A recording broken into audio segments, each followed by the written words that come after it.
So, you went to USC. Mm-hmm. Okay. Did you get your card in college or after college? I got it after college. Okay. Well, how did that come about? What was your work? Yeah, after that? I graduated from USC and then I taught high school for 3 years. Mm-hmm. And I actually taught the same high school that I was taught at, St. Bernard High School. Victory sign, fight on for USC too. I taught there for a year and I did American Idol and I gone to Hollywood Week and then like they did the whole top 25 thing and like it's me and the other guy eventually went on to the 25 and like, I remember going back to the school and being like, man, I gotta start auditioning, like, you know what I mean? I gotta like, do something. And so it just didn't really work out that way for me. So I went to a couple different auditions and didn't hear anything back. Mm-hmm. But then I got this show called Venice, which was written by Matt Sachs. It ended up coming here to New York, starring Uzo Aduba and Jennifer Damiano. Yeah, exactly. Yeah. Okay, so know nothing about Venice. I just that's I a love show. that you know that. That's amazing. It's so. I mean, it's names. Names just stay in there. I'm a personal IBDB and IOBDB. I love it. That's how I am. Well, Jennifer wasn't in this production. This was the one in LA, and that starred Andrea Goss, who's now on the tour of Cabaret. Yeah, just stars, man. So Javier Munoz, Eric Bergen, and so I know of all those people. Yeah, Roger Covington, and so like this was my first gig. So I'm getting my equity card through CTG, and I mean I grew up watching shows at CTG. So I booked Venice. And so we had about, I want to say it was like a 12-week run in LA. Mm-hmm. And then I went and, I went back to the high school. And now I was teaching at an all-girls Catholic high school. We did plays, we did musicals, we did Chicago one year. We did, can't think of the name, Once on This Island the next year. I rewrote One Flew Over the Cuckoo's Nest. Was that wasn't the Once on This Island Leslie Odom Jr. directed? No.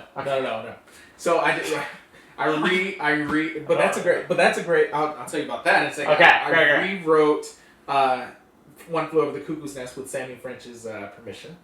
Yes, you gotta get the permission, people. And then changed it to like an all-women cast for the all-girls Catholic high school. That's awesome. And so after doing all this, it was, a blast. And then one day on Broadway World, I was like, oh my gosh, let me look and see like if there's an audition happening. I went on and it was like... You're the one person who goes on Broadway World for the job listings. So yeah, I did. And I stopped at the comments, the message board. You always want to see what people have to say about things. And so it was for Jersey Boys. Mm-hmm. So I went to this open call for Jersey Boys, and I just got my equity card. So I was so excited. I was like, oh my God, I'm going to be seen. Yeah. And anyway, I walked in, and there were about 30 other people there, total. And I was the only black guy. Mm-hmm. And I was like, well, I don't know anything about this show, and that's my fault. And I should know something about this. I didn't know anything about it, other than Eric Bergen was in it. Mm-hmm. Leslie Odom was in it. And I remember being like, okay, so I know there's a black guy in it. So let me just come in. So I learned this choreography. Danny Austin's there teaching it. And I remember learning it. And then like they were like, great, can you come back in a couple hours? We'll hear you sing. And I'm thinking, sure. So I come back in a couple hours. I sang. And I'm literally the last person there. And so I come back in. I read from the script. And then Mary Sugarman says to me...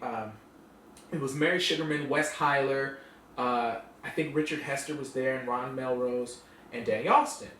And they were like, Mary basically said to me, well, you'll probably be hearing back from us sometime soon. There's not really an opening right now. And I'm thinking, oh, these people are being just extremely nice, and, but thank you so much. So I go home, it's December. June, actually, the end of second semester comes around, it's May, almost June.